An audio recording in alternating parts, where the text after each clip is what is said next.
Distinguished members, ladies and gentlemen, good morning.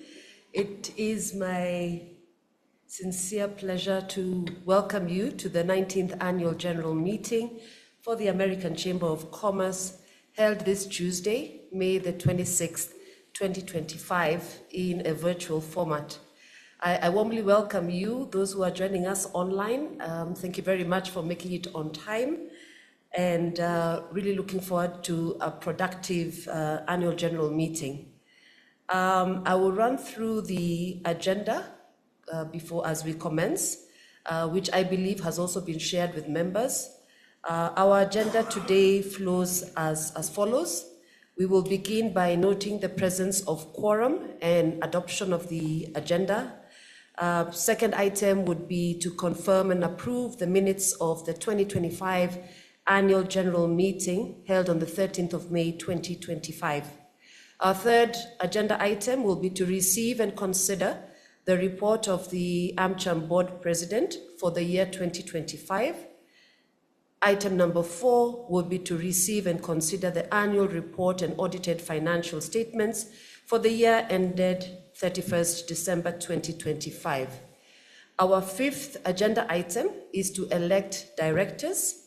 The following directors retire on rotation in accordance with the Article 11 of the company's Articles of Association, and being eligible offer themselves for re-election as directors of the company. This would be yours truly, Angela Nganga, representing Microsoft East Africa, Susan Sawe, representing Citibank Limited, and Isaac Otolo, representing PricewaterhouseCoopers. The second item, B, is to fill vacancies occasioned by the resignation of Ms. Ida Adhiambo Asin of Johnson & Johnson and Mr. Eric Angula of Medtronic Labs. Number 6 would then be to reappoint Baker Tilly Mirali as the auditors of the company for the year 2026 and to authorize the directors to fix their remuneration. And last but not least, we will have an opportunity to also discuss any other business that may arise. So I would like to request to have a proposer and a seconder for today's AGM agenda. Thank you, Daniel. Daniel is in the room with us today. He has graciously hosted, ALN has graciously hosted today's AGM. So we have a proposer. Do we have a seconder?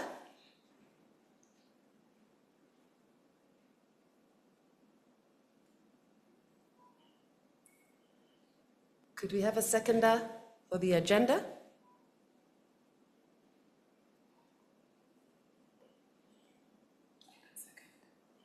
Thank you, Susan, who is also on my left here, and our finance director has seconded the agenda, so we now have the agenda as fully adopted. And we will now proceed to our item number 1, and I'll request Scribe, our registrar, to note the presence of quorum. Scribe, Bernard, over to you. Thank you, Madam President. I confirm that the meeting is quorate.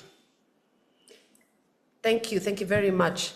The second item on the agenda is to confirm and approve the minutes of the 2025 Annual General Meeting held on the 13th of May 2025. And again, I will be requesting Scribe to present highlights of the minutes in accordance with the same. Okay. The minutes are coming up on the screen shortly, and we'll have a quick run through.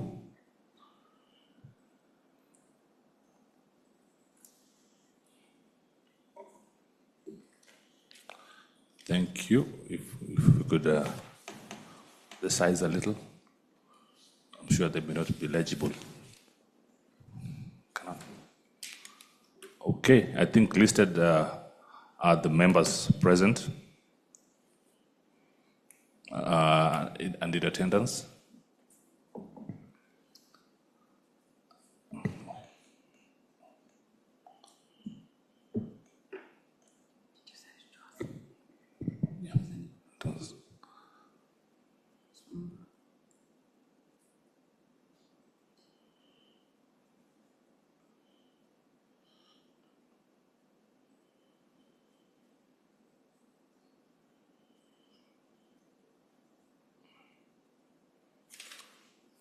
Members, kindly bear with us as Scribe gets a device that is able to view the minutes.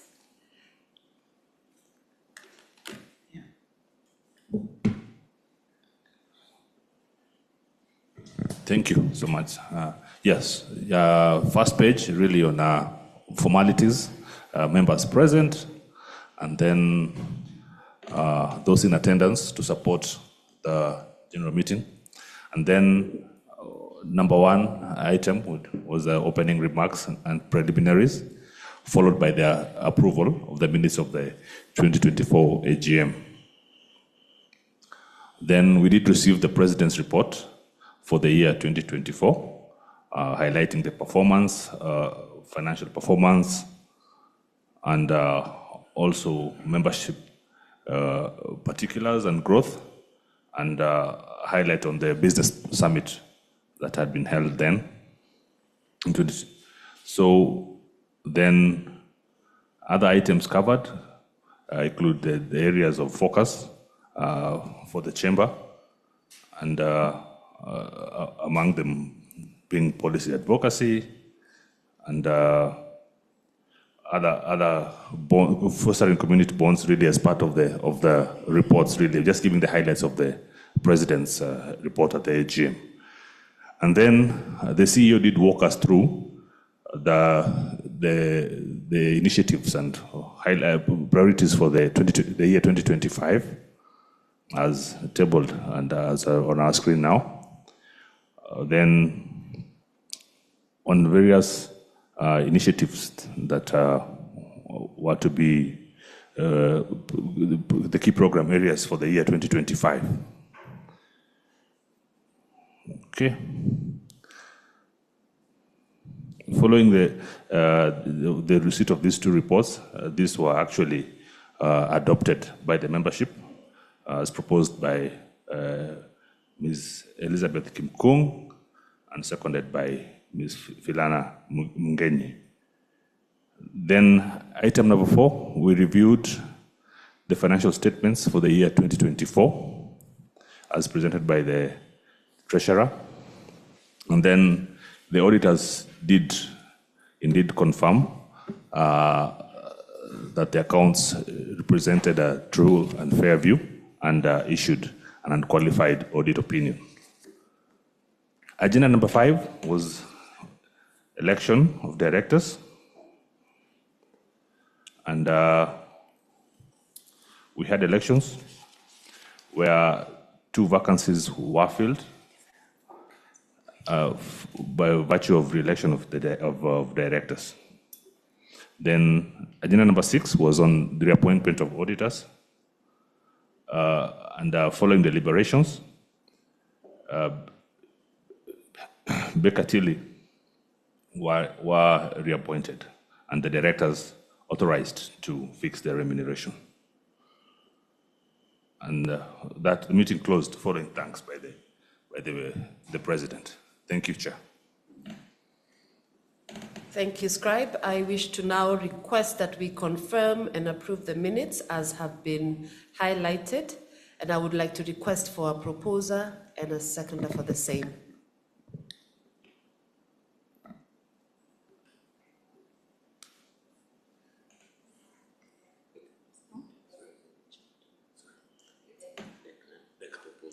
Sorry. Declan Carvin.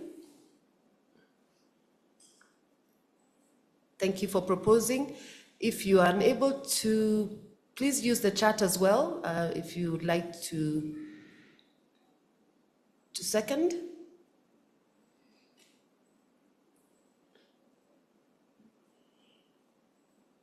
Request for a seconder.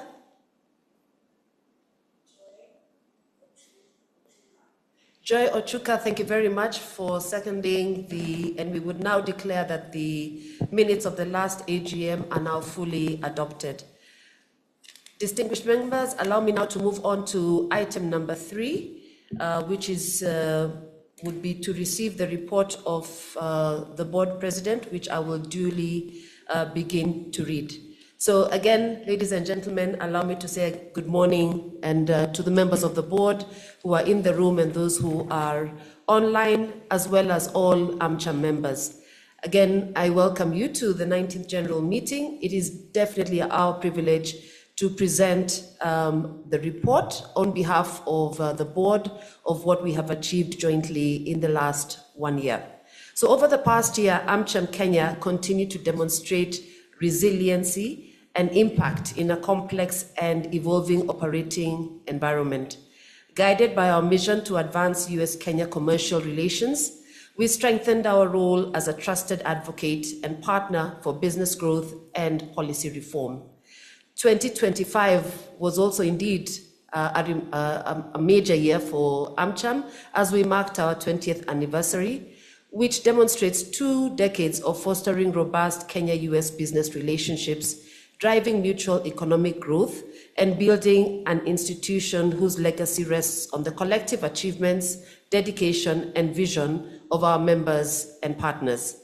AmCham at 20 is not merely a celebration of the past, it is a reaffirmation of our commitment to the next chapter and a reminder that our most important work still lies ahead.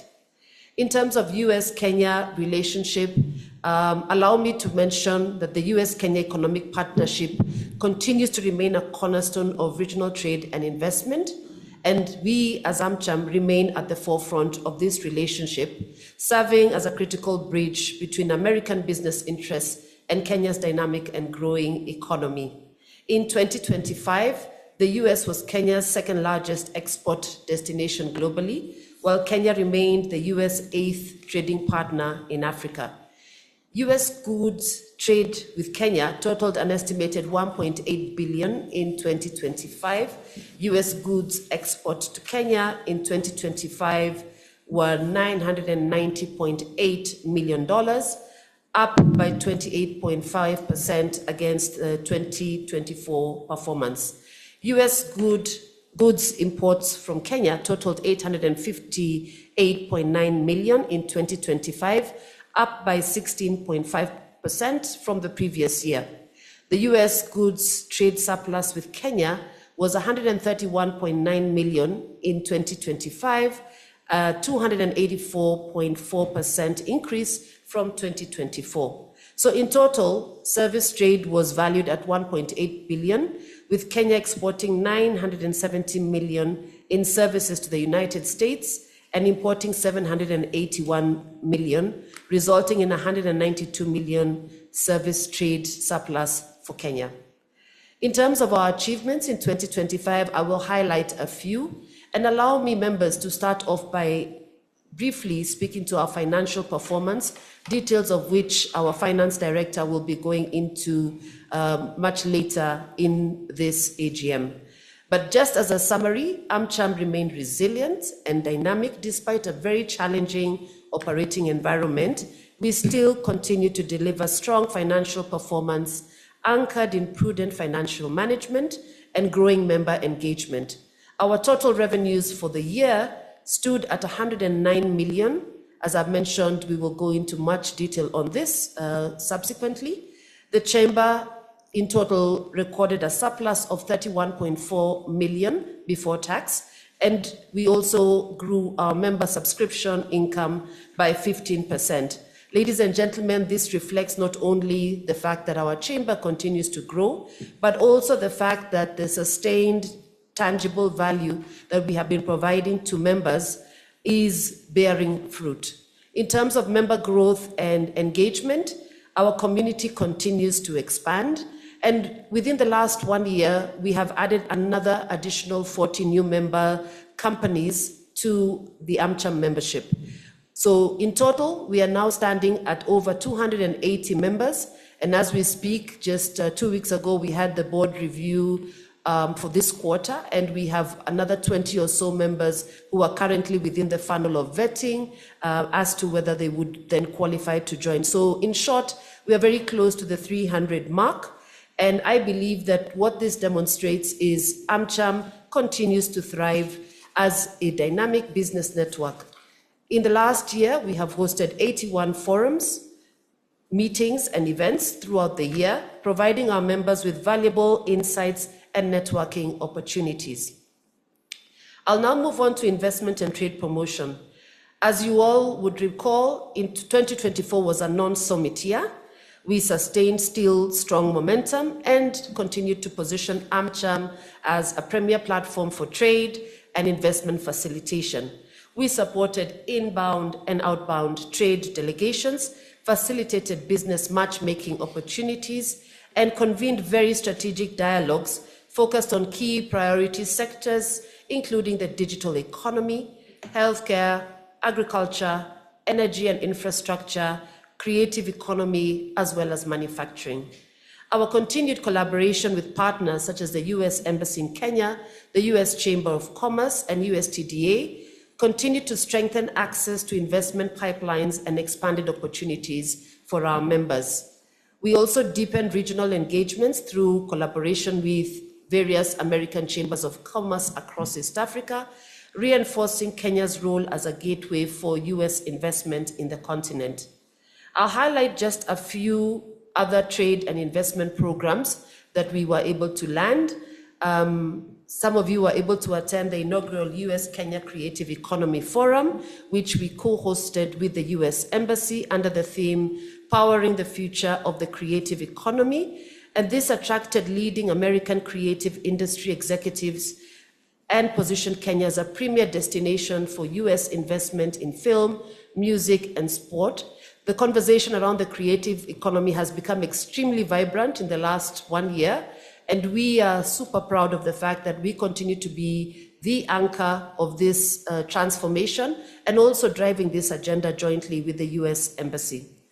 The other forum that I would speak to is the Shaping Kenya Investment Future, the roundtable which we had with the Kenya Investment Authority, centered clearly on the draft Investment Promotion and Facilitation Bill of 2025.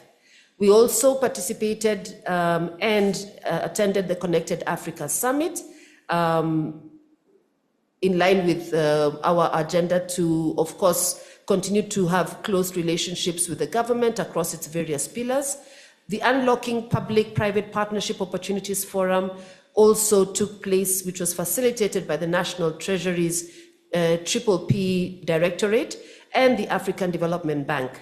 We co-hosted the California Africa Climate Economic Forum, which launched the Africa Clean Transportation Initiative and secured new commitments in renewable energy, agtech, EV assembly, and carbon markets. The AmCham State of Trade Forum and the America AI Advantage Forum also took place, which we convened jointly with government, private sector, and academic leaders on this very key strategic topic. We also had strategic engagements with the Office of Presidential Special Projects and the Creative Economy, the US Department of State's Diplomatic Technology Office, and the Kenya Investment Authority, in line with our efforts to advance Kenya-US collaboration across both the digital and the creative economies. Last but not least, I also highlight the Joint Advocacy Initiative, where we were able to convene and bring together 9 foreign chambers, AmCham, the French Chamber of Commerce, the British Chamber of Commerce, Japan External Trade Organization, India-Kenya Chamber of Commerce, EuroCham, Portuguese Chamber of Commerce, Netherlands Business, and Business Island Kenya, with reinforcing the coordinated foreign chamber advocacy for a strong investment climate. And we have now recently signed off on a position paper that has now been as a result of the collaborative effort of these 9 foreign chambers coming together. I'll now move into policy advocacy. And I think this, being one of the critical pillars for AmCham, is a great area of success for us in 2025.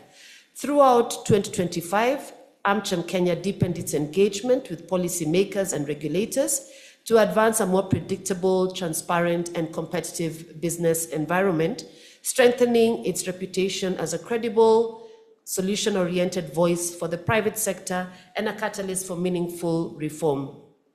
In total, we made 16 policy and regulatory submissions to the government of Kenya and convened 34 high-level advocacy dialogues with between Kenya and the US government officials across various topics, including taxation, investment, digital trade, and sector-specific policy areas. The true measure of effective advocacy lies in outcomes.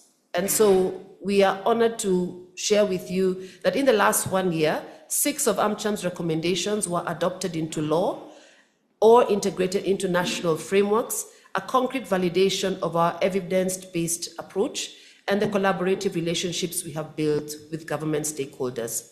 Some of our legislative and policy wins include the Finance Act 2025, where our recommendations, made their way into the amended bill, the Tax Procedures Act, Business Law Amendment Bill of 2025, the Kenya National Artificial Intelligence Strategy 2025 to 2030, the Kenya Cloud Policy of 2025, Kenya Code of Practice for Artificial Intelligence 2025, the Computer Misuse and Cyber Crimes Amendment Act of 2025. I would just like to also, at this point, thank all the various members of the task forces, without whom we would not have been able to make these large achievements. Your contribution, the time you put into the deliberations, but also presenting your opinions and papers has, of course, led to this success that we've had in having great policy wins in 2025. This achievement span fiscal policy, business regulations, and digital innovation, reflecting the breadth of AmCham's influence across the economic spectrum. The formalization of the Digital Economy Task Force Technical Working Group, also with the Ministry of ICT and Digital Economy, is one of the areas that we'd also want to mark as a milestone, providing AmCham members with a structured permanent role in shaping Kenya's digital policy frameworks. With all the different sector policy task forces that we have, including agriculture, manufacturing, tax, energy, and infrastructure, we believe that there are great opportunities ahead for us to continue to shape targeted advocacy interventions and provide the opportunities for us to drive the public-private dialogue platforms that would be made available to us.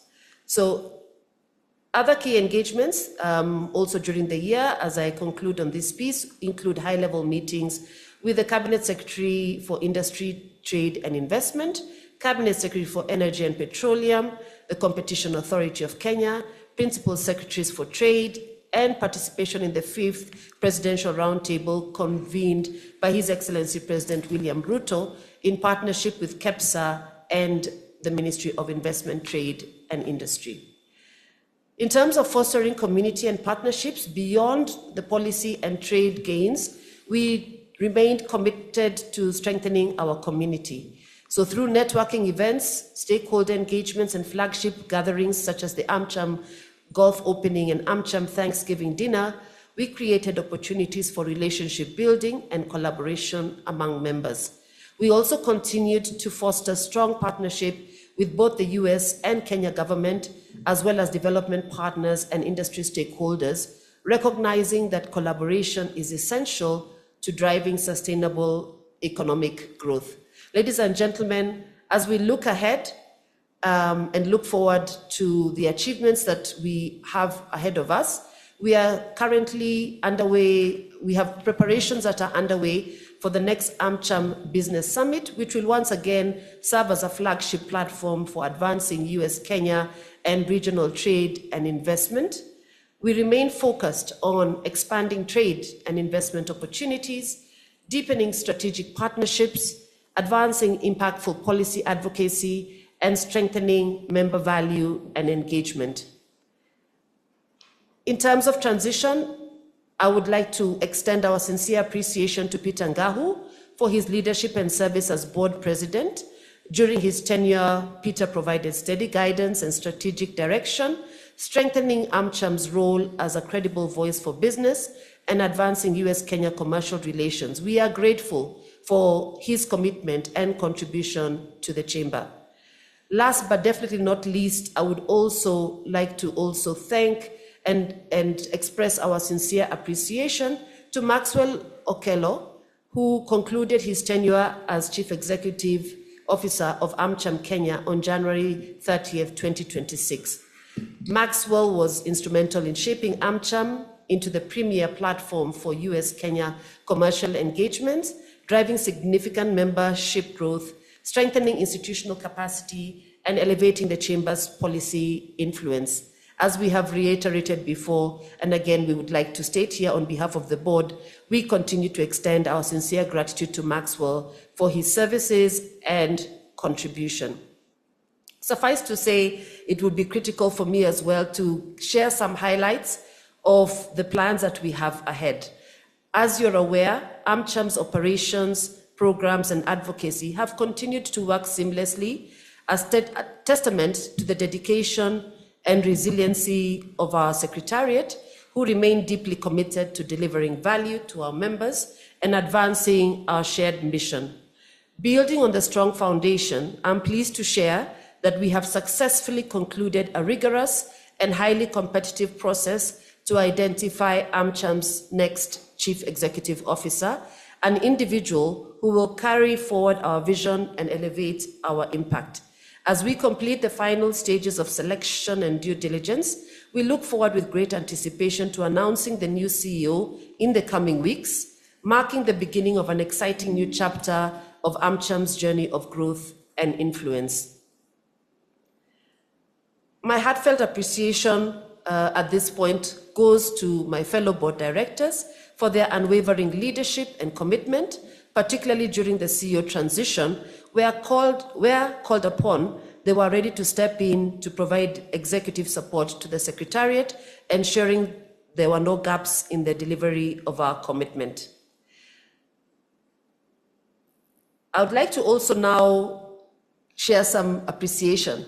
On behalf of the board, I would like to express my sincere gratitude to Susan Burns, who's our charge d'affaires, US Embassy Kenya, and the teams across the embassy, including PDS, FCS, the Economic Section, USTDA, and FAS, whose partnership has been instrumental in advancing the US-Kenya commercial relationship, promoting trade and investment, and driving meaningful reform.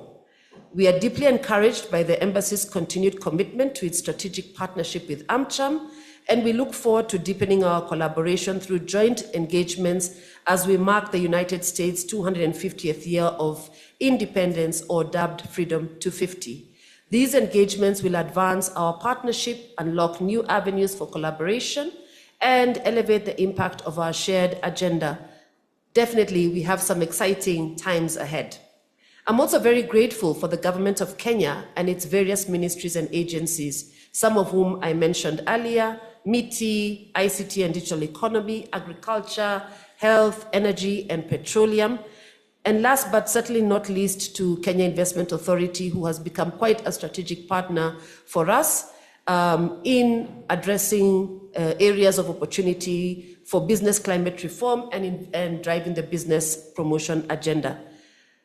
My heartfelt appreciation goes out as well, and most importantly, to the AmCham Secretariat for their dedication, professionalism, and continued focus on implementing our vision and serving our members with excellence.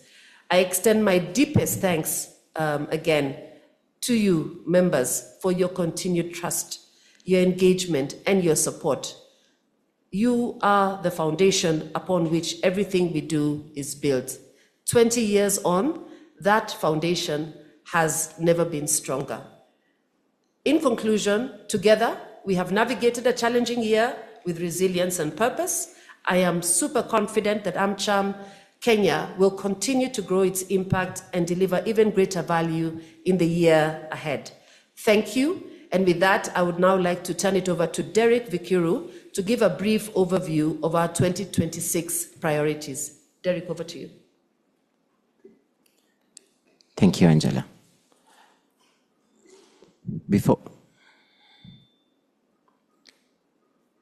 Mic check. Okay. Before I go to 2026 priorities, I'd like to call for a proposer and a seconder for the board president's report.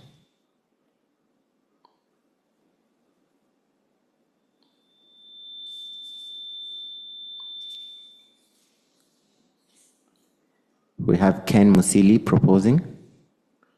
Can you get a seconder, please? Joy Ochuka, seconder for the President's report. Once again, thank you, Angela. Members of the board, AmCham members, ladies and gentlemen, I'm pleased to present our priorities for 2026, building on the remarkable achievements last year. Our strategic focus for this year, we remain committed to leveraging trade and investment to transform lives.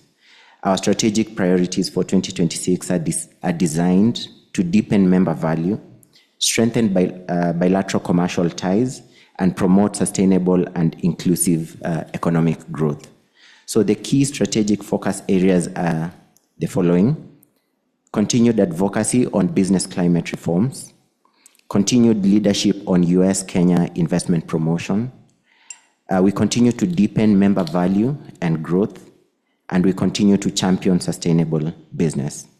I will expound briefly on each. So under advocacy for business and climate reforms, we will continue to play a leading role in shaping a more transparent, predictable, and competitive business environment. This includes advancing policy advocacy efforts in collaboration with government stakeholders and strengthening our sector policy task forces across priority areas, which is health, digital economy, critical minerals and critical supply chains, creative economy, agriculture, manufacturing, tax, and energy and infrastructure, to address specific sector challenges and unlock opportunities within those sectors. On leadership on US-Kenya investment promotion, we will continue to intensify efforts to position Kenya as the preferred investment destination by facilitating increased investment flows between the United States and Kenya.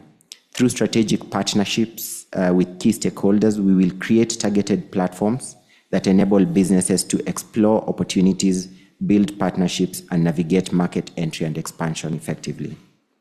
On membership value and growth, our members remain at the center of our work.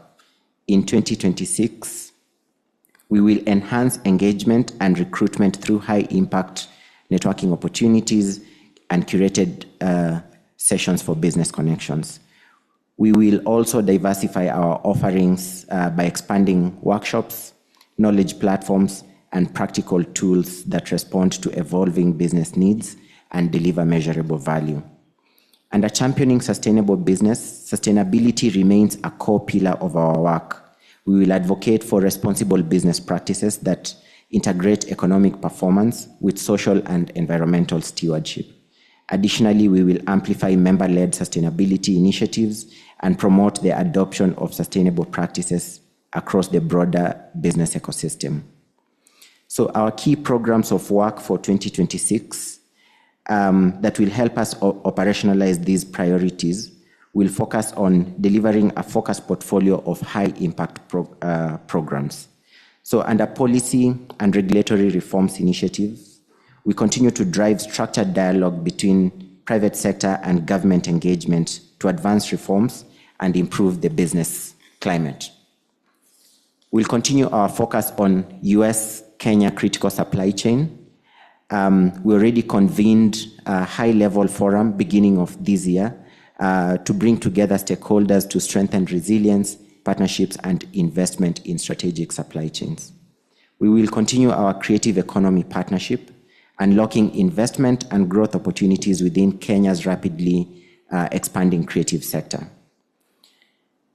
We'll also hold our AmCham Business Summit for 2026, as the President highlighted. This is our flagship convening platform, bringing together senior leaders from government and business to shape the future of trade and investment. We will continue our AmCham Force for Good series under our sustainability initiative, showcasing and advancing private sector-led leadership in sustainability and social impact.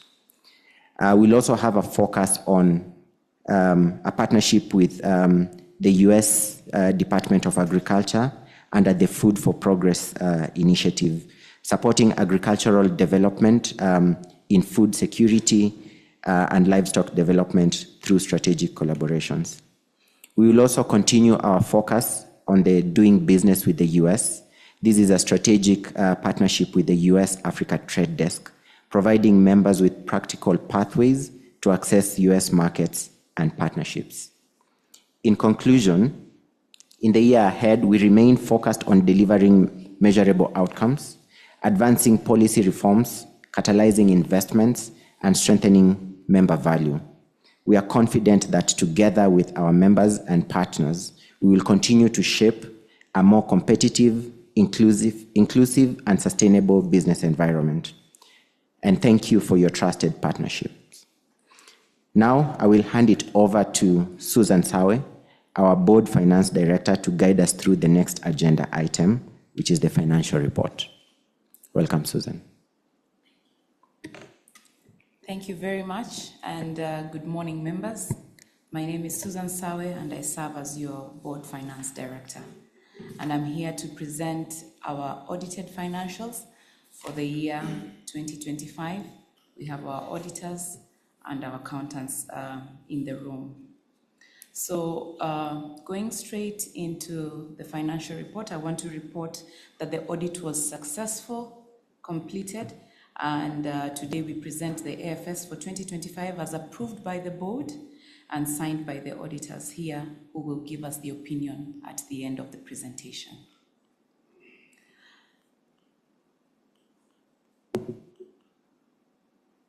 So I'll give a quick highlight on the numbers. And looking at our income, we closed at 109 million as presented by the board president, and key being that our subscription income is up by 15% to 58.5 million. We have seen membership growth, and I really want to thank our members for continuing with the consistency and paying on time to make sure that our subscription, which is our mainstay in terms of income, is there. Then moving on to the event income, if you remember very well that we had no summit last year, and the event income that you see there is just the other events minus the summit, which is quite a huge one and which we expect to have this year. We closed at 32.8 million on events, a decline of 81%, but as explained, it's because we did not have our summit revenues on that. Our other income is up 400%, and this is really driven by interest income. We did fix some deposits and are working on an investment strategy around the cash that we are holding. So we are glad to report 14 million movement in terms of how much we've made on interest.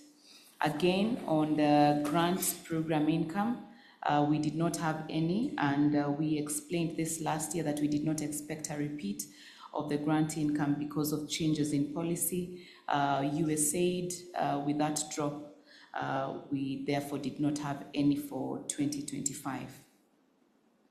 Moving on to the expenditure side, we closed at 76.9, just reflecting very serious discipline and cost management. Our operating surplus closed at 32.1, and surplus before tax was 31.5 million. We managed our taxes very well. If you remember previous year, we made a huge amount of about 20 million because of the change in policies, on the tax policies, and we had to be taxed on anything that is not membership income. This year, we did the same, and therefore are well in line with what KRA expects. Moving on to our balance sheet. Our balance sheet continues to be very strong, and total assets are closed at 332 million. Our cash and cash equivalents amounted to 312 million, which is a very good growth. Trade receivables at 16.1, and related primarily to patron subscriptions, which are normally due at end of the year. All this we expect to come through within this first half of the year, and our membership equity increased to about 225 million. Very happy with the performance. We had no repeat findings from the audit. Very thankful to the team, the secretariat for holding fort, our accountants for supporting us and ensuring that we have no repeat findings. We have a number of process improvements that we want to now run through within this year, which include improvement in data reconciliation, sequencing in our QuickBooks, and ensuring proper supplier onboarding is done. All this is process improvements, but we are happy to note that we did not have any repeat findings. Again, I want to thank the members for paying subscriptions on time, because this is really our mainstay, attending our events and continuing to ensure that AmCham is financially resilient and sustainable to the foreseeable future. At this point, I will request the auditor to give us their opinion.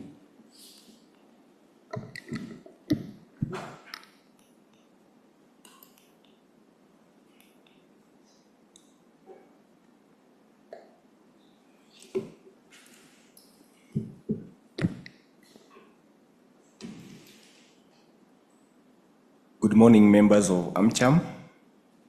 My name is Zachary Wadu, representing Bekatire. Bekatire were the auditors for the year ended 31st December 2025. And I'm attending this annual general meeting together with the team that was involved with the audit, led by the partner in charge of the audit, CPA Rishi Badari, and Darius Okumu, who was senior in charge of the audit. Report of the independent auditor to the members of American Chambers of Commerce of Kenya Limited. We have audited the accompanying financial statements of American Chamber of Commerce of Kenya that has been presented to you by the Director of Finance, which comprises the statement of financial position as at that 1st December 2025, the statement of income and expenditure, statement of changes in equity, and statement of cash flows for the year then ended, and notes including a summary of significant accounting policies. In our opinion, the accompanying financial statements give a true and fair view of the financial position of the company as at that 1st December 2025, and of its financial performance and cash flows for the year then ended in accordance with the International Financial Reporting Standard for small and medium-sized entities and the requirements of the Kenya Companies Act 2015. So the audit opinion was signed by the partner in charge of the audit on 30th April 2026. Thank you very much. Thank you very much to our auditors, Bekatili. Thank you for your continued cooperation. At this point, I will request members, if there's any question, please unmute, or you can put it on the chat box.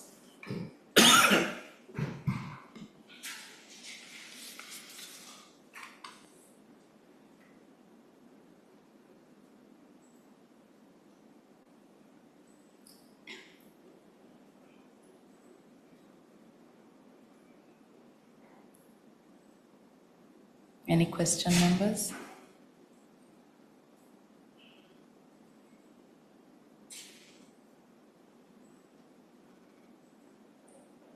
I think this is testament that we are resilient and will continue to be for the foreseeable future.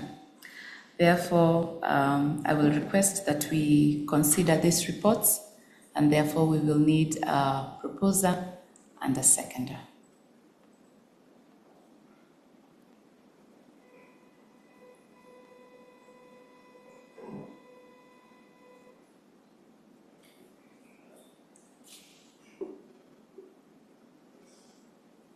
Anyone to propose?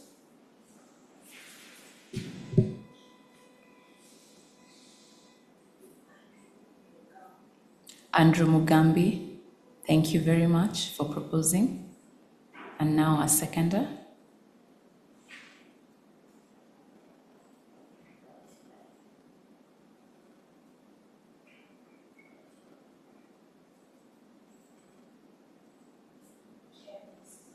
Ken Musili, thank you very much. And I will now move this over to Scribe Services to the next agenda item. Thank you.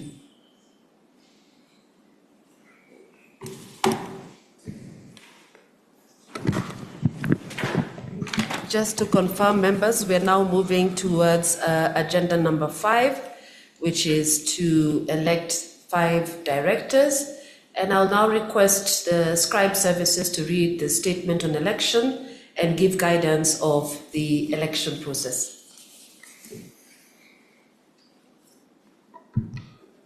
Thank you, Madam President. And to read our statement in summary, as at the close of the date for nomination of candidates for election, that was on 18th of May, 2026, 11 candidates had expressed interest to contest the 5 director positions. The 11 candidates are Ms. Angela Nganga, current board president, Suzanne Sawe, current director of finance, and Mr. Isaac Otolo of PwC. The 8 nominees who expressed interest include Mr. Julius Okero, PVH Corporation, Matt Williams of AHN, James Woodward of KPMG, Declan Galvin of Exigent Risk Advisory, Wayne Harvey Cook, Del Monte Kenya Limited, Chris Decker of Planet Management Group, Charles Gaduto for Bis Mazars, and Mr. Michael Mushiri Murungi of Google. A number of applications were received late and were not considered for this. So we have 11 candidates up for election to fill the 5 vacancies on the board. And as communicated to the nominees or candidates, we will have a short presentation for each member, 2 minutes each to present a pitch. I know some might have a presentation to do, but we really need to keep it within the 2 minutes time allocation. And we will proceed alphabetically, and this is the order so that we can now move forward. We'll start with Angela Nganga, followed by Charles Gaduto, Chris Decker, Isaac Otolo, Declan Galvin, James Woodward, Julius Okero, Matt Williams, Michael Murungi, Suzanne Sawe, and Wayne Cook, alphabetically. So, over to you, Madam President. Distinguished members, good morning again. And let me just start by saying thank you. Not just for your trust, but for your partnership and belief in AmCham Kenya. I must say it has been an honor to serve you. In just 8 months, as your board president, together we have grown this chamber. We've strengthened our voice and expanded opportunities for connection, advocacy, and business growth. Today, I'm very confident when I say that AmCham Kenya continues to be one, if not the leading chamber of commerce in sub-Saharan Africa, locally valued, globally recognized, and respected. But beyond that recognition, what matters most is that the chamber continues to work better for you, our members, creating opportunities, amplifying your voice, and delivering real value. Looking ahead, My commitment to each one of you remains unwavering. I remain focused to listen closely to your needs, ensuring every engagement delivers real and measurable value, and holding ourselves as a board accountable for impact. Because this, for me, is not just a role, it's a responsibility that I hold deeply personal. Distinguished members, we are, as I shared in the board report, at a critical moment as AmCham Kenya. We are onboarding a new CEO, even as we prepare for our signature AmCham Business Summit later this year, among other key interventions which are already underway. No doubt for me that we are really stepping into a phase that demands even greater clarity on the value we deliver to you. And so in this rapidly evolving environment, I believe that as a board, we must continuously challenge and refine our strategy, ensure we remain impactful, relevant, and a strong advocate for you, our members. I believe that moments like this require steady leadership, continuity, and focus, supported by the right capabilities. I bring strengths in business development, public policy, government relations, and advocacy to unlock growth, strengthen our voice, and deepen trusted partnerships where it matters most. That's why I'm standing for re-election today, to continue to serve you as the board president, to protect what we have built, and with passion lead AmCham Kenya confidently into the next chapter. So together with the board and the secretariat and with your support members, I'm very confident that we are shaping a bold next phase that will be anchored by innovation, growth, inclusion, and sustained value for our members. A future where AmCham Kenya continues to elevate its role as a true partner in your growth as members and your success. As we culminate the marking of 20 years of this chamber, as I mentioned earlier, we can be very proud of how far we have come, but I'm still very confident as well that the best is still ahead of us. And so I would be deeply honored to continue this journey with you. Thank you. Thank you very much, Madam President. I will carry on with the process of the election. The next candidate who will speak for the next 3 minutes is Charles Katuto. Charles, you have 3 minutes starting now.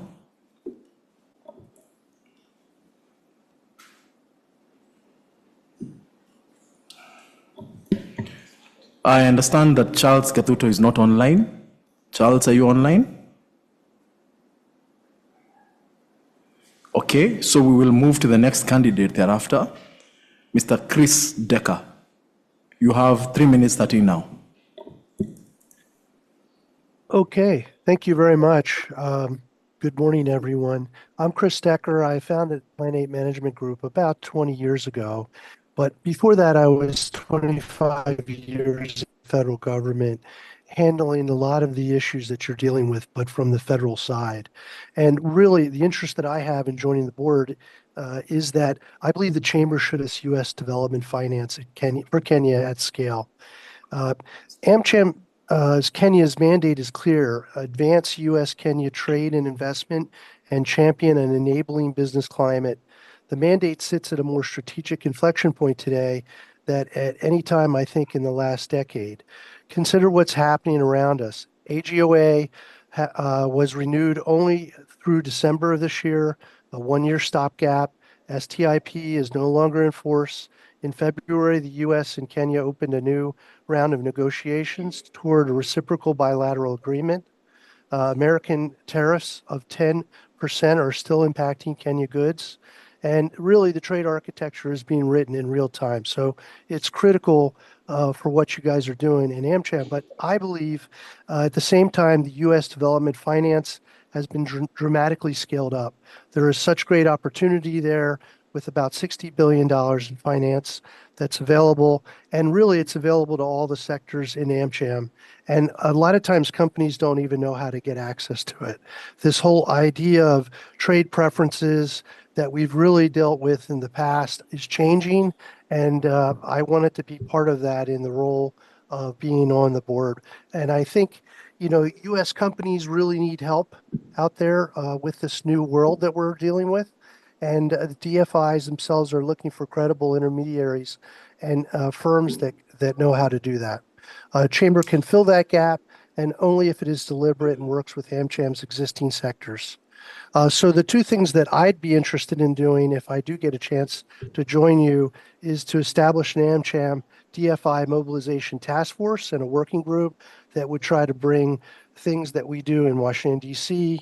closer to Kenya and drive us all together.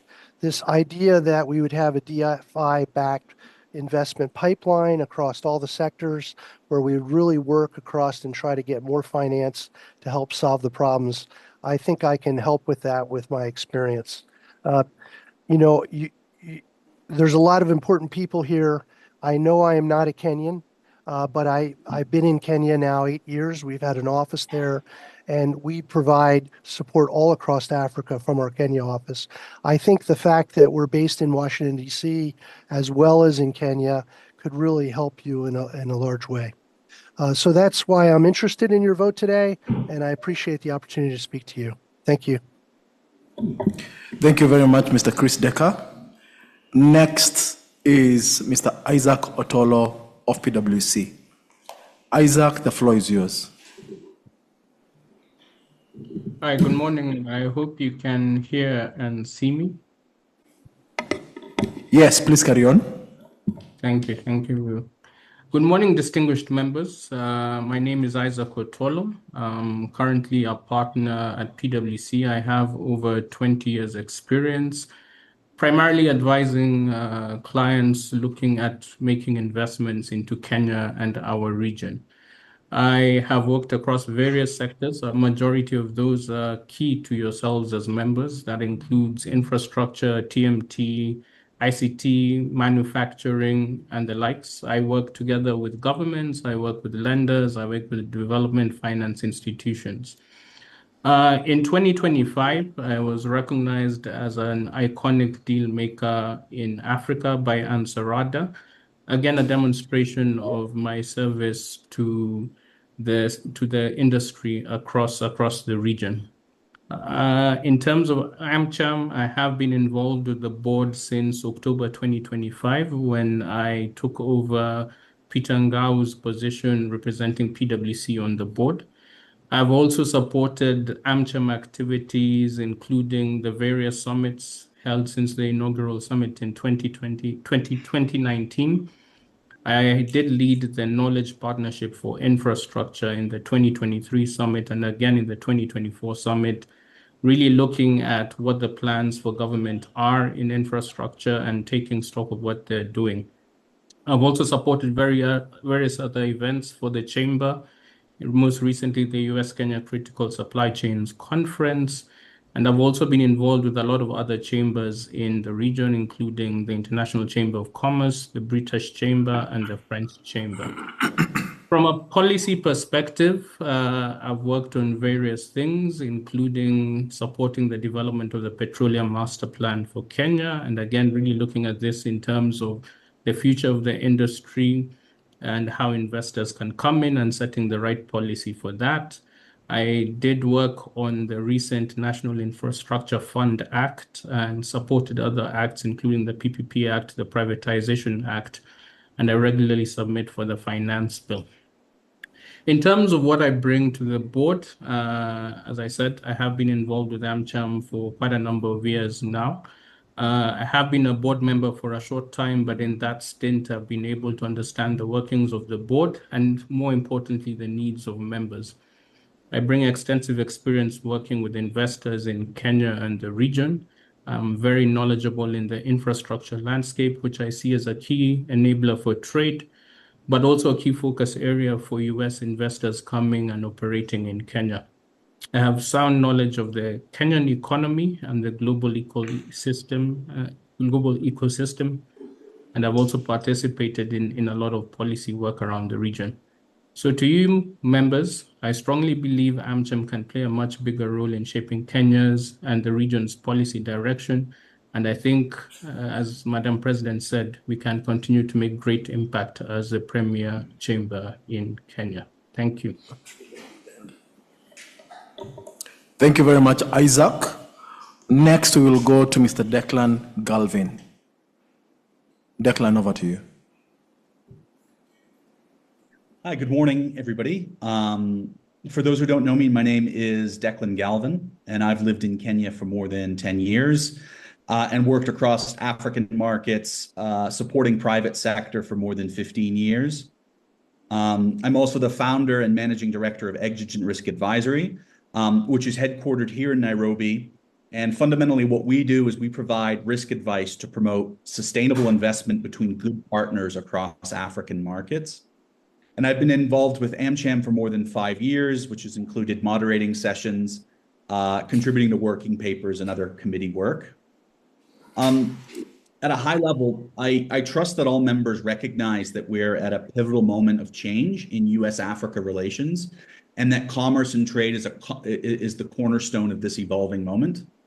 And within that, I think that one of the contributions I can offer the AmCham board and members is to provide private sector visibility into emerging trade relations between the US and African markets, and to support AmCham's decision-making, programming, and then planning within that space.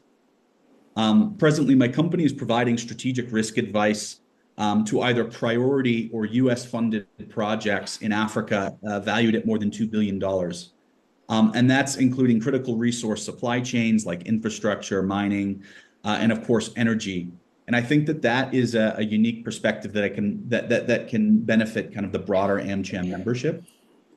My company, Exigent, is sector agnostic. And so we work across domains and disciplines and different types of asset classes, which are really make up the membership of AmCham. And ultimately, what I care about doing is supporting the entry of investors and private capital across African markets, which I think is going to be valuable for kind of the broader AmCham community. We currently engage with the main promotion arms and investment promotion arms of the US government, including the Development Finance Corporation, the Export-Import Bank of the United States, USDTA, as well as other policy and donor organizations. And I think that will provide insight and commercial voice for kind of the AmCham board and a lot of our activities. Just to kind of round up, in terms of my experience, I think that my past experience holding leadership positions at other business chambers in Kenya will support AmCham, especially with two-way trade promotion, private sector advocacy and governance. In addition to moderating some public sessions with the CS of Trade and tax authorities, I've been able to interface with regulators, and I also sit on the OSAC committee with the US Embassy, which is promoting American companies in the region. I've also been involved with the foreign investment position paper, which we're currently using to dialogue with the Kenyan government. So those are the kind of main bona fides and contributions that I just wanted to share. So thank you again. Yeah, my name is Declan Galvin with Exigent Risk, and I appreciate your endorsement to join the board. Thank you. Thank you very much, Declan. Next, we have James Woodward. James, you have 3 minutes 30 now.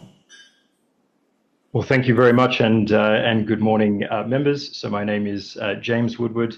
I am a partner at KPMG based in Nairobi in our strategy and deal advisory team.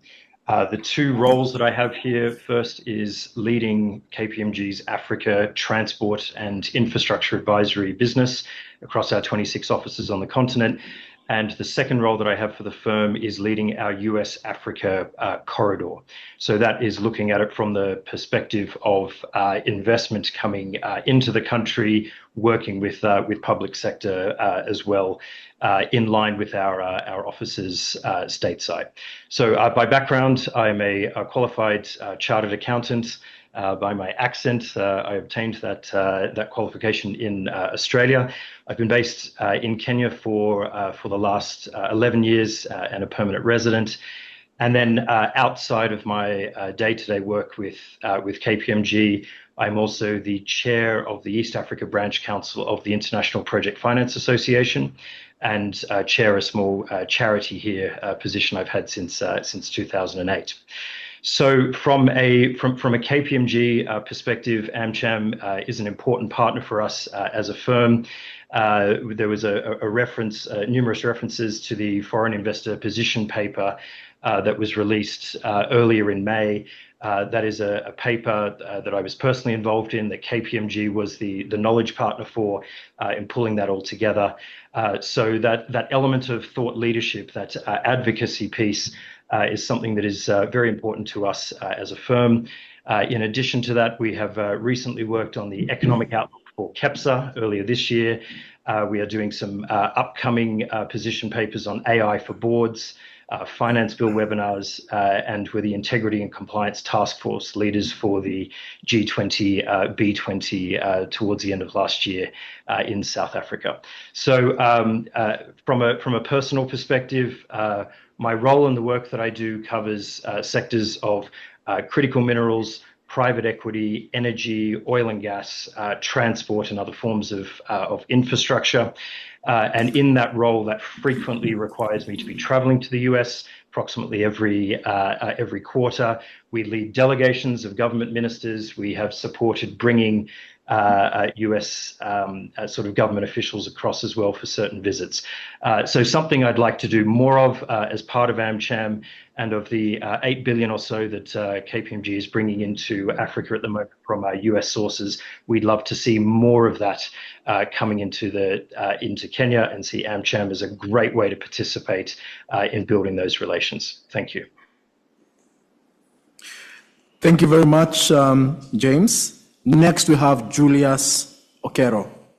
Julius, your 3 minutes starts now. Good morning, everyone. Thank you for having me. So I'll just briefly introduce myself. I'm Julius Okero. I work with PVH. PVH, for those that might not know, is the owner of Calvin Klein and Tommy Hilfiger, which are leading fashion brands. In Kenya, we host the Africa Hub. So it's headquartered here in Kenya, in Nairobi, Kenya, and that's where I am based. My role in PVH is the supply chain optimization manager, covering EMEA, that is Europe, Middle East, and Africa. That is as far as my scope is concerned. So a little bit of background. I have experience, almost 14 years experience in terms of building manufacturing operations. That is globally. I mean, that spans all the way from Asia, Latin America, the Americas, and Africa. We've been involved in, again, setting up sourcing networks and also supply chains across the globe. So when I thought about this opportunity in terms of serving at the board, the first thing that came to mind is, again, our membership in AmCham. It is an opportunity for us to serve in this way. It is an opportunity for us to share the knowledge that we have, experience that we have, and basically taking advantage of the convening power that we have. And it is upon that foundation that I believe going into the board or getting an opportunity to serve at the board will be enhancing that convening power in terms of these uncertain times, how we can leverage partnerships, again, not only within among ourselves, but also with external parties. And I think that is we are on a critical path, and it's very critical that we take advantage of that, because we've seen for 20 years, we've been on a growth trajectory, and we're at a critical path in terms of where we want to be in the next couple of years. My personal work within the chamber so far, I've been involved in a lot of work within the manufacturing task force, again, where we've worked on a couple of policy papers, position papers that have been presented and have been indeed adopted as policy for businesses that are operating in Kenya, and also vice versa for businesses that are looking inwards. The other bit that, again, I've worked on is strategies. Strategies, this is, again, are centered around supply chains, go-to-market strategies, sourcing networks. And generally, when you look at this culminates in what we call fair and global trade. So I believe when you take that, and then we leverage with what we already have going on for us, I believe we will be able to take our chamber to the next level. And with that, I would like to say thank you once again for the opportunity. Thank you very much, Julius. Next, we have Matt Williams. Matt, your 3 minutes starts now. Excellent. Good morning. Thank you. My name is Matt Williams. I'm the CEO of Africa Healthcare Network. I'm an American citizen, and for the last 4 years, Kenya has been home for my wife and our 4 young children. I'm running because the institution matters. AmCham has played a critical role in helping American companies navigate Kenya successfully, and vice versa. Early in my career, I worked in Washington, D.C. for the U.S. Department of Commerce within the Bureau of Economic Analysis, the agency that calculates GDP. I also served as a Fulbright Fellow within the U.S. State Department. Academically, I have graduate degrees from Columbia University and New York University. And professionally, I've spent 20 years working for prominent American institutions and Fortune 500 companies, including Pfizer, McKinsey, and DaVita around the world. I've had 6 international assignments, including living in places like China, Bangladesh, Malaysia, England, and Netherlands, all on behalf of US organizations, and I've participated in AmCham around the world. The key difference now is that I no longer operate within a massive Fortune 500 infrastructure. I run AHN, an American-led, American-owned healthcare company, building clinics across East Africa. We have 700 employees, 99% Kenyan and East African, and our financing comes from DFC in the US. We're the only healthcare company on the continent recognized 4 consecutive years by the Financial Times as one of the fastest growing companies in Africa. So the perspective I would bring is not just that of a multinational executive. It's the perspective of a builder and an operator, navigating very complex challenges on the ground every single day as we grow, hire, and invest. Personally, I've gotten a chance to work closely with the Ministry of Health, the Treasury, KRA, all with strong support from the US Embassy, State Department, and DFC. In the process, I've built strong relationships with folks like the Honorable CS of Health, as well as the Charge of Affairs, Susan Burns, and her wonderful team at the embassy. This has given me great appreciation for the work they do and the opportunity for US-backed companies like my own. Particularly under the Trump administration, we are seeing a much more transactional and commercially focused approach by the US government on financing, strategic investment, and diplomacy.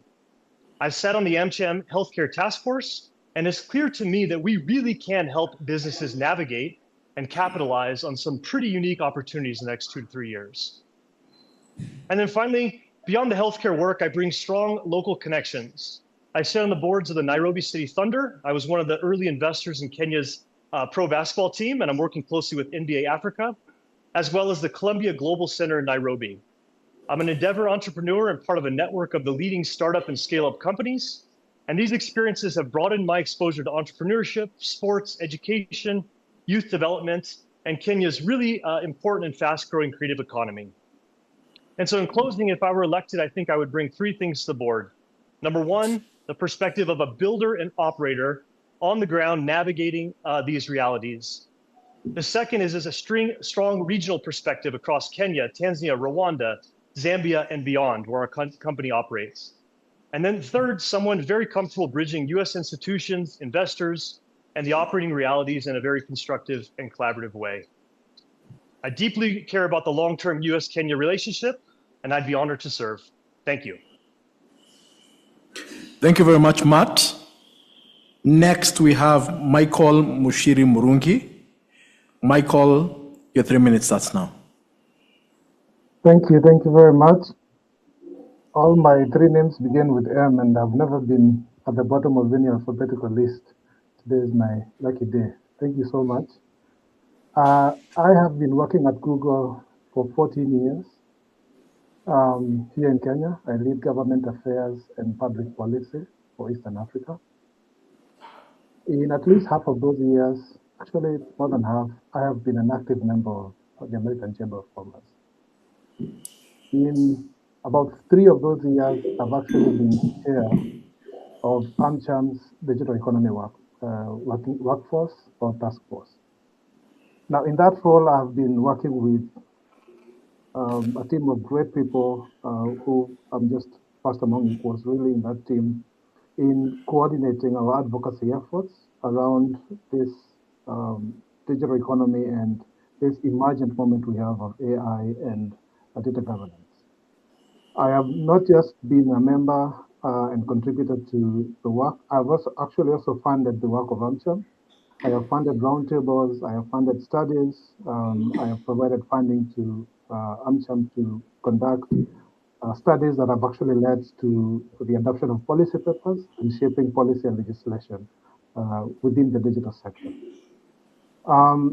Most memorably, I think I remember during President Ruto's state visit and also in the last AmCham summit, I played a pivotal role, coordinated with my colleagues at Google in the US, in London, great messaging, great coordination, and great support for the US-Kenya Tech Coalition. But before I joined Google, I worked for 12 years in the government of Kenya. I was the CEO of the National Council for Law Reporting. It's a state corporation in the judiciary that is the official publisher of the laws of Kenya and the law reports, and a host of many other public legal information. It's the reason that Kenya today is one of the foremost countries in being most advanced in how it provides free access to public legal information. It was during my tenure at the Council for Law Reporting that I cut my teeth in corporate governance and in corporate strategy, because in 7 of the years that I was there, I was the CEO, leading a team of 70 great individuals and reporting to a board. So I want to conclude by sharing about the value that I would bring to AmCham. As I mentioned earlier, we are at a pivotal moment. I think this has also been mentioned in the previous conversations, especially with AI and data governance. I think AI it's a new form of intelligence that has entered, the space. And it's a moment of reckoning for many countries. It's going to, and it's already transforming many industries and many sectors, one that AmCham is focused on. Yet there is a big geopolitical threat that has been presented to US-Kenya Tech Coalition, whether it's unfair competition from the East or the importation of unfair and restrictive regulatory models from some parts of the West. I see the role that I have been serving in the Digital Economy Task Force of AmCham as enabling me to, living on that experience, to elevate and amplify at the board level the work of AmCham in leading AI and the digital economy lever as a strategic lever in building and elevating the US Tech Coalition. So I hope that you give me this opportunity and this chance, and that we'll continue to work together to advance Kenya and US coalition.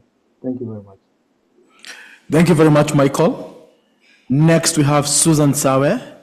Susan, your 3 minutes starts now. Thank you. Again, Board President, fellow board members, Secretariat, and the members, good morning once again. I have served as your Board Finance Director, and it has been a privilege and an honor. And what has kept me grounded as I served in this role is a simple belief that strong institutions are built on financial discipline, transparency, and a shared commitment to growth. And I believe together we have strengthened each of these pillars at AmCham. By way of introduction again, my name is Susan Sawe from Citibank, and I serve as the Global Network Banking Head, where I oversee client relationships and portfolios across Kenya and the region. And mostly, these are the multinationals from the US. So I get to deal with these companies at a very close level. My career at Citi spans over 20 years across finance, risk, corporate banking, strategy, and this has really given me a 360-degree perspective on both growth and governance. But beyond my technical experience, what I value most is really a strong, empowered team, because in my experience, it's the team that is the foundation of any successful organization. So in my role as the board treasurer and chair of the finance committee, my focus has been threefold. One, to strengthen governance on the financial side, sustainable growth, and building resilience in our business model and specifically on the finance side. And importantly, doing this with the Secretariat, with the CEO, and it has really been great. And we have seen significant transformation. And just speaking from numbers, when I took over, our revenues were 40 million. We have hit a high of 294 million. That is nearly 7 times, 630% increase. On subscription income, when I took over, we were at 20 million. We have grown 3 times. We are now at about 60 million. Our surplus, 4 million. We've hit 34 million, which is about 8 times. This is not just growth. It is structural strengthening of our financial foundation, which is the beginning of everything. And this strength was tested in the most recent financial year, and what I have presented, where we have delivered 109 million in revenue with a cost discipline of about 71% cost to income ratio, and still generating 31 million surplus, all without the summit. That is absolutely mind-boggling.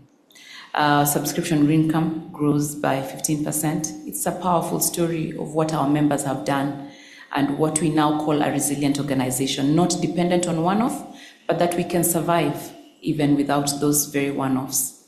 So I'm very grateful. We have diversified our income base, which is one of the things that I wanted to do when we took over, because we were relying mostly on subscription income, but now our events have become a mainstay, our interest income, our partnership, our grants. And this has really made us more stable, more flexible, and really ready for the future. So as you consider my re-election, I bring deep financial and risk expertise, proven ability to balance growth, discipline, institutional continuity, which is really key, especially now that we've had a lot of transitions, with a clear view of really what is coming next and what are the external perspectives that we should be looking at as we work with our global corporates and our global multinationals, especially from the US. So I will be looking at 3 things if you re-elect me. I want to focus on implementing a structured investment strategy, which will enhance our returns on the reserves that we have, deepen our revenue resilience, and then maintain strong governance and discipline, because that is the bottom line of what we want to do. So in closing, the journey over the past 5 years has been growth, resilience, and transformation. But more importantly, we have built an organization that can stand pressure, adapt, and continue to deliver value to our members.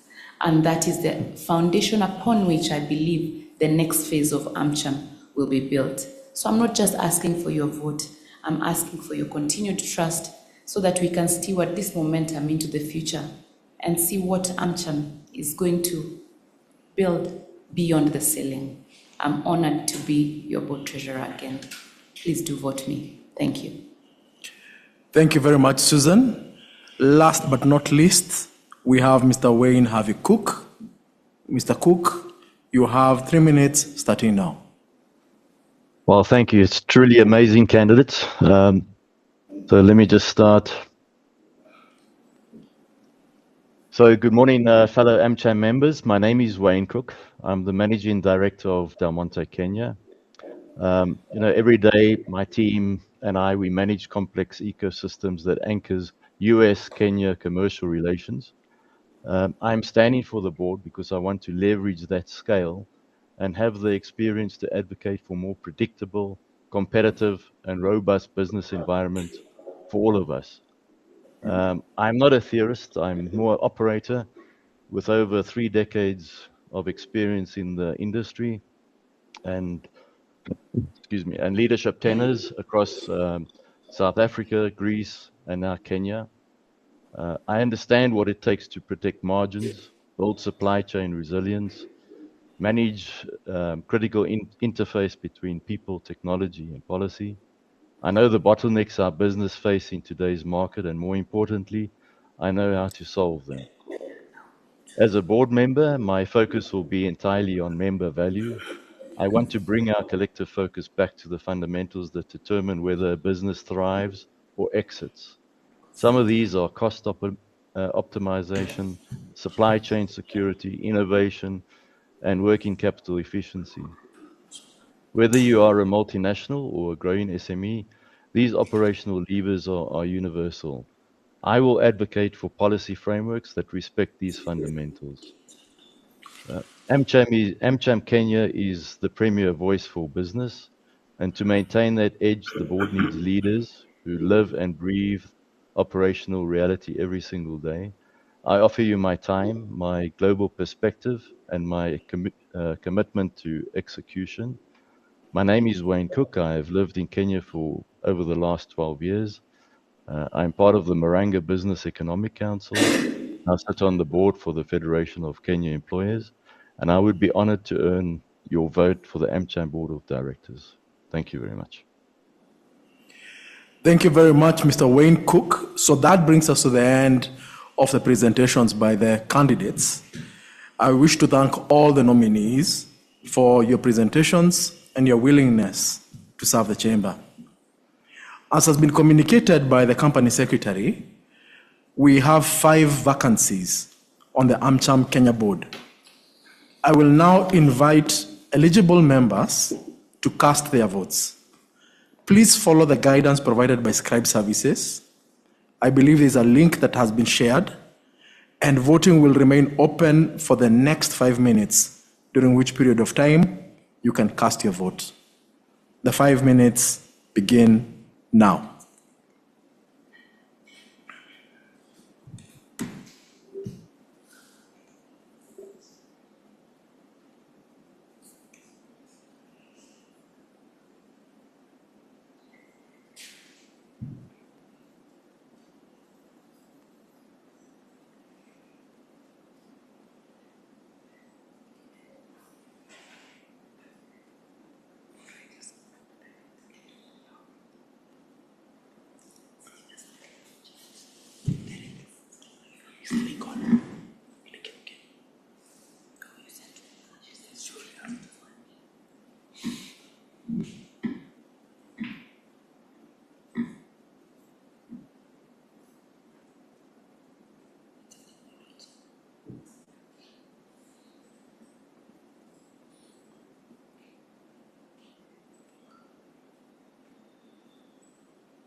Just to clarify for anyone who is still checking for the link, I believe the link is in the Q&A.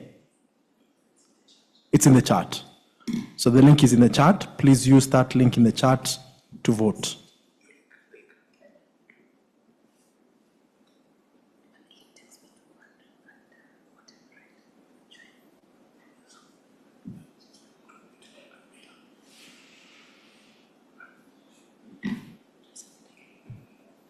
Recording in progress.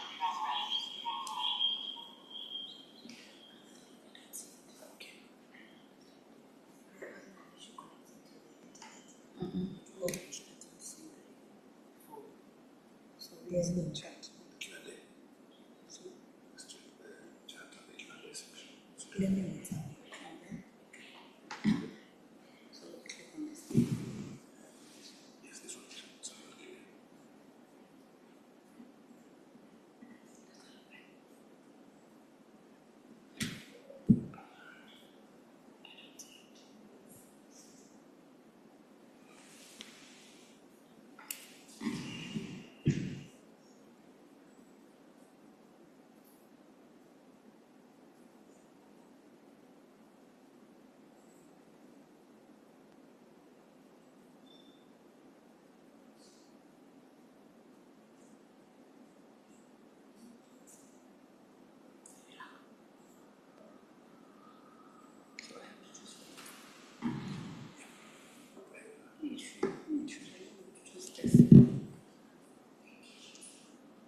I would like to thank you.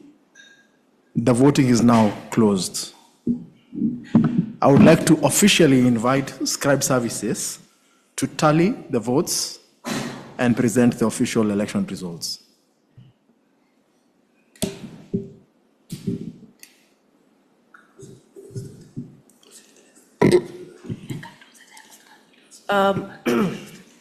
As we allow for Scribe to continue with the tally, we'll now move on to item number 6, which is to propose the reappointment of Baker Tilly Merali as the auditor of the company for the year 2026 and to authorize the directors to fix their remuneration. And I'll now invite Susan Sawe to propose.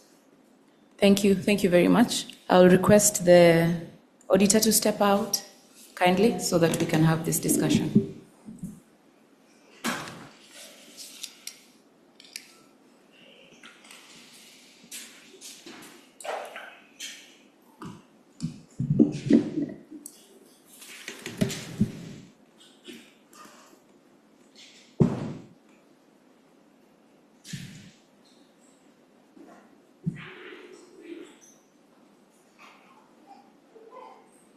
Okay, thank you very much. So at this point, I would like to propose that we reappoint Baker Tilly Merali as our auditors for the year 2026. And I will also request that we allow the directors to fix their remuneration post that. So I will request for a proposer and a seconder. Kindly request that you put it on the chart so that we can close this matter. A proposer?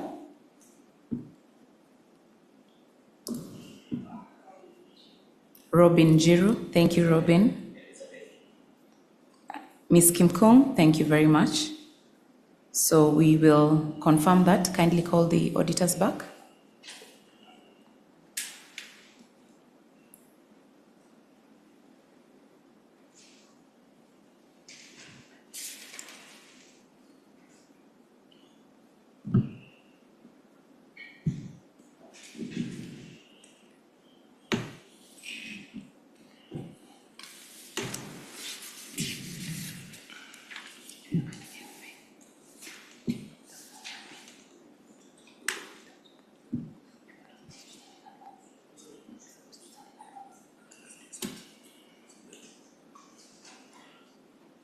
Okay, thank you. Our auditors are back in the room.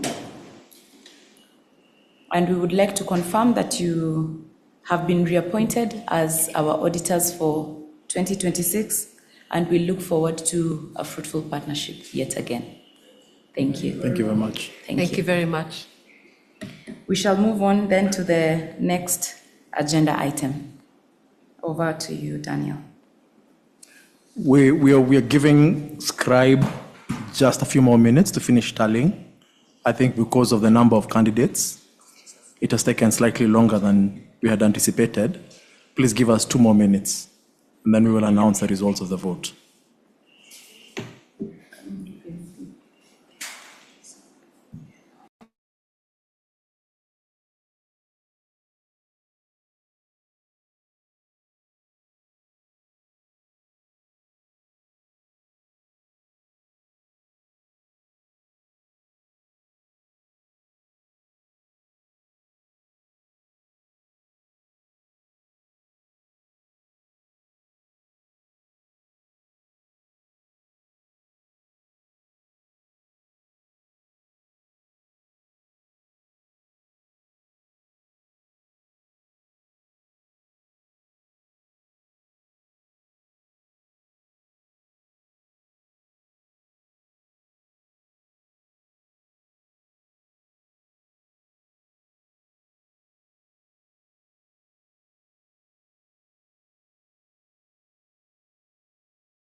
Apologies.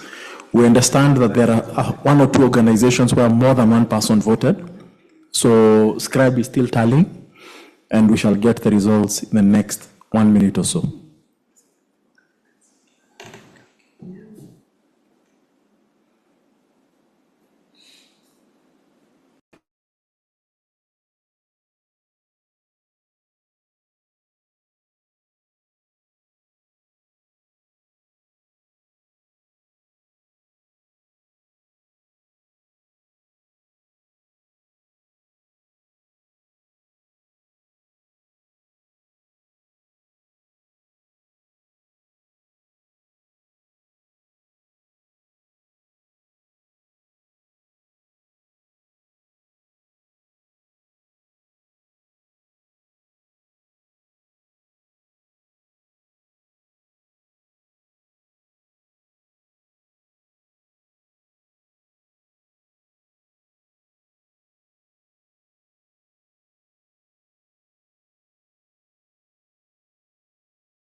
It is now my distinct pleasure to announce the results of the election. Our newly elected directors are the following: Angela Nganga, Isaac Otolo, Susan Sawe, Matt Williams, and Michael Murungi. On behalf of AmCham Kenya, thank you to all the nominees for your participation, leadership, and commitment to advancing the Chamber's mission. I would now like to invite the elected board members to give a short vote of thanks. I will start with Matt Williams. Yeah, I just say thank you to everybody. I'm very excited to be part of this, and we will fight for U.S. interests. We will fight for Kenya interests together and do great stuff. Thank you for your confidence. Thank you, Matt. I will next welcome Mr. Michael Murungi. Thank you very much, Daniel. I was just came back from restraining my people from going to the streets as they were waiting for the results. Yes. I'm really, really honored for this opportunity. For some moment there, I actually felt, as I was waiting for these results, I tried to shadow the disappointment I would feel if I didn't get this role. So I want to reach out to all the candidates who did not get elected and to tell them that I feel you, because I've been there. I've tried many memberships of many organizations, they've not made it. And this, I don't think, is necessarily a statement about your ability. I feel that I'll be representing a team of equals, those who've made it and those who haven't. And for the leadership and management of the board, I'm really looking forward to, leadership and management of AmCham, I'm looking forward to working together and to elevating the US-Kenya coalition, especially in the platform of AI and the digital economy. Thank you very much. Thank you very much, Michael, and congratulations. Next, I will welcome Mr. Isaac Otolo. Distinguished members, thank you very much for your support. I look forward to serving you on the board for a full term and to advance your interests, not only in Kenya, but also as we support trade for the corridor between the US and Kenya. Thank you, and thank you again. Thank you, Isaac. Next, I will welcome Susan Sawe. Thank you very much. I'm so excited with this re-election. I'm deeply honored and humbled by the trust and confidence that you have placed in re-electing me into this board position. I want to express my sincere gratitude to each member who has cast a vote on my behalf, and we'll be looking for your support as we grow AmCham to the next level. Thank you very much, and God bless you. Thank you very much. And finally, Madam President. Thank you, Vice. What can I say? I will use this opportunity as well to bring this AGM to a close. And please let me start off by just thanking you, each of you, for your active participation and for the commitment you continue to show to AmCham. Your engagement, members, is what keeps this community strong and forward-looking. I am deeply and sincerely humbled and very grateful for the trust that you have placed in me by voting me back to the board. Thank you for your confidence. I will continue to serve with dedication, integrity, and a genuine sense of responsibility. I also want to extend a heartfelt appreciation to every single member who put themselves forward for board positions. This has been by far, I would say, the most contested board. And I think it's also testament, as the fellow board directors will attest to, of our transparency and our interest to make sure that all members feel included. Your willingness to serve, your ideas, and your passion for AmCham are truly valued. And let me just say that leadership is not only about holding a seat, it's about stepping up, and each one of you did exactly that.